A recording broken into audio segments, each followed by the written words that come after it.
Shalom shalom bwoko by'Imana, Yesu ashimwe cyane. Ndabaramukije mu izina ry'umwami wacu Yesu Kristo. Nizere ko mumeze neza kandi muguwe neza. Imana ibaha umugisha. Muhawe ikaze mwese muri morning prayer, ikiganiro cacu cyo gusenga buri munsi buri gitondo. Turashima Imana ko mukomeje kwifatikanya natwe muri ibihe byo gusenga mu gitondo. Haleluya. Imana ni nziza, Imana idushoboza kugira ibihe byiza byo gusenga. Nanone nongere kubifuriza kwezi gushasha, kwezi kwa gatatu. Uwiteka azobane namwe, azobagire neza mwebwe mwese aho muherereye n'imiryango yanyu. Ndatura umugisha w'Imana, amahoro y'Imana ku buzima bwanyu. Uwiteka asoze isengesho cyangwa se isezerano ryose riri ku buzima bwanyu muri uku kwezi mu izina rya Yesu Kristo. Turashima Imana rero ko itugire neza, kabiduhaye ikindi cyumweru cyangwa se iyindi ndwi kugira ngo tubashe kuba imbere yayo. Ndabasaba kugira ngo mukomeze kubana natwe mu bihe byiza byo gusenga buri gitondo mu izina rya Yesu Kristo. Imana rero yadushyize ku mutima gusangira namwe ijambo rivuga ngo nizihe mpamvu zotuma usengana umutima uremye. Haleluya.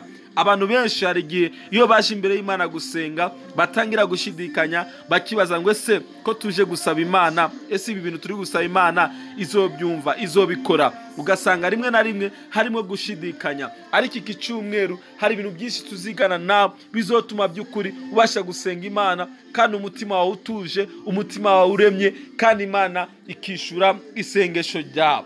Ijambo ry'Imana tubwira mu gitabo cy'Itangiriro igice cya 18 umurongo wa 14, Bibiliya iravuga ngo mbega hari kinanira Uhoraho igihe gishinzwe umwaka ugeze aho ugeze, nzogaruka iwawe Sara yabyaye umuhungu. Yesu ashimwe cyane. Imana dusenga ni Imana, ni data kandi ishoboye byose. Haleluya. Nagenda kwibutsa ngo Imana ni umubyeyi wacu dukunda. Haleluya.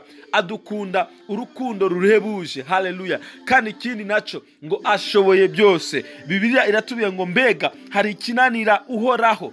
Haleluya. Nta kintu na kimwe kinanira Imana yawe. Nico gituma iyo uje imbere yayo, iyo uje imbere y'Imana uje gusenga, ugomba kwizera ko Imana ishoboye byose. Nta kintu na kimwe kinanira Imana. Reka gushidikanya, reka kwibaza birebire. Zimbere y'Imana ufite umutima uremye, kuko Imana ni data n'umubyeyi wawe. Yeremiya igice cya 32 umurongo wa 17, Bibiliya avuga ngo ewe Mwami Uhoraho, erega ni wowe waremye ijuru n'isi, ubiremesha ubushobozi bwawe buhambaye, n'ukuboko kwawe kuramvuye, nta kintu na kimwe kikunanira. Haleluya. Nakubwira ngo nta kintu na kimwe kinanira Imana. Komeza usenga Imana, komeza winginga Imana, komeza uhanga amaso Imana. Imana yawe ishoboye byose, nta kintu na kimwe kiyinanira. Na bya bindi byose ushidikanya, naje kukubwira ngo Imana nta kintu na kimwe kiyinanira. Komeza uyihanga amaso mu izina